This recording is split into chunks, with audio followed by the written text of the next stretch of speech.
প্রতিদিন সকালবেলায় উঠে বাচ্চাদের জন্য ভালো মন্দ নানান রকম টিফিন বানাই। তবে এই রবিবারটা এলে কেন জানি না আমার কিছু টিফিন বানাতে ইচ্ছে করে না।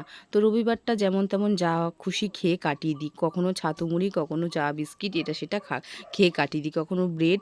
তো আজকের মনে হলো একটু চটজলদি এই টিফিনটা বানিয়ে নিই। আর তোমাদের সাথেও শেয়ার করা হয়ে যাবে। একটা সিটিতেই এই টিফিনটা তৈরি হয়ে যায়। তো দেখো বন্ধুরা, আমি এখানে একটা গামলির মধ্যে নিয়ে নিয়েছি ২ বাটি মতন ডালিয়া, সাথে ১ বাটি নিয়েছি ডাল, মুগ মুসুর মিশিয়ে। আর এখানে সমস্ত সবজি নিয়ে নিয়েছি। আমার কাছে বেশি তেমন কিছু সবজি ছিল না। মোটামুটি যেটুকু ছিল তো সেটুকু নিয়ে নিয়েছি। আর সাথে ছোট বাটির ১ বাটি সোয়াবিনও নিয়ে নিয়েছি। এদিকে ডাল আর ডালিয়াটা ভালো মতন আমি একসাথে ধুয়ে নিয়েছি। এটা কিন্তু কচলে, কচলে ভালো মতন ধুতে হবে। অনেকটাই পরিমাণে এর মধ্যে নোংরা থাকে। তারপরে দেখো আমি এদিকে নিয়ে নিয়েছি প্রেশার কুকার। তো প্রেশার কুকারের মধ্যে পুরোটা দিয়ে দিয়েছি সোয়াবিন। আর সাথে একটা আলু নিয়েছি। আলুটাকে এরকম ছোট, ছোট ডুমো, ডুমো করে কেটে দিচ্ছি। তারপরে এখানে একটা গাজর নিয়ে নিয়েছি। তবে একটা নয়, অর্ধেক গাজর। তো অর্ধেক গাজরটা আমার কাজে লেগেছিল আর অর্ধেক গাজর ছিল তো সেটাকেই দিয়ে দিয়েছি। বাড়িতে আজকে তেমন একটা কোনো সবজি ছিল না। তো যেটুকু ছিল আমি সেটুকু দিয়েই আর কি বানাচ্ছি। এদিকে তারপরে একটা টমেটোও নিয়েছি। তো সেটাকেও একটু বড়, বড় সাইজের কেটে দিয়েছি। সাথে একটা পেঁয়াজও কুচিয়ে দিয়েছি। আর এই যে ফাইনালি অর্ধেক টুকরো একটু বাঁধাকপি ছিল তো সেই বাঁধাকপিটাকেও এর মধ্যে দিয়ে দিচ্ছি। তবে বেশি বাঁধাকপি দিইনি, তাহলে একদম খেতে ভালো লাগবে না। এখনের বাঁধাকপি তো খুব একটা ভালো লাগে না, তাই অর্ধেকটার থেকেও অর্ধেকটা দিয়েছি।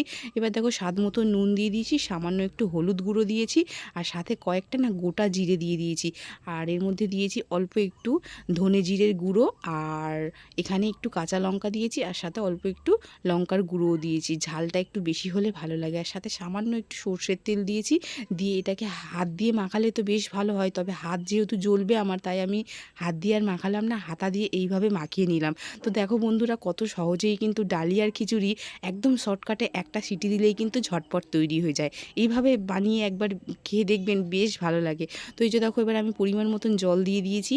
দিয়ে কিন্তু একটা সিটি দিয়ে নামিয়ে নিয়েছি। ব্যাস, এটা কিন্তু একদম কাদা কাদা হয়েছে। আমার কিন্তু এইরকম শুকনো শুকনো খিচুড়ি খেতে বেশ ভালো লাগে। তোমরা কারা কারা এই শুকনো খিচুড়ি খেতে ভালোবাসো কমেন্টে অবশ্যই জানিও।